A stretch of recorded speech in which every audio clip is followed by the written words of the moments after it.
अस्सलाम वालेकुम दोस्तों, ब्रेकिंग न्यूज़ में खुश आमदीद। आगे बढ़ने से पहले आप लोगों से गुजारिश है, अगर आप लोगों ने हमारा चैनल सब्सक्राइब नहीं किया तो पहले सब्सक्राइब कर लें और साथ घंटी के बटन को भी दबा दें ताकि आने वाली लेटेस्ट वीडियो सबसे पहले आप तक पहुंचे।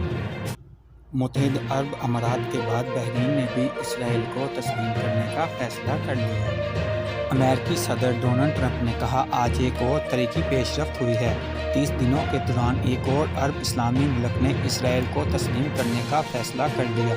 मुत्तहिद अरब अमारात और बहरीन 15 सितंबर को इसराइल के साथ अमन माहदे पर दस्तखत करेंगे। तफसीलात के मुताबिक बहरीन की जानिब से इसराइल को तस्लीम कर लिए जाने पर फ़लस्तीनी अवाम में शदीद गम व गुस्सा पाया जा रहा है।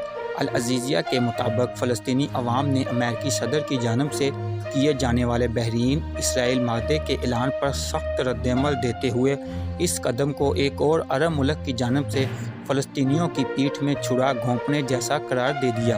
अमेरिकी सदर के ऐलान के बाद फ़लस्तीनी हुक्काम ने बहरीन में मौजूद अपने सफ़ीर को भी वापस बुला लिया है।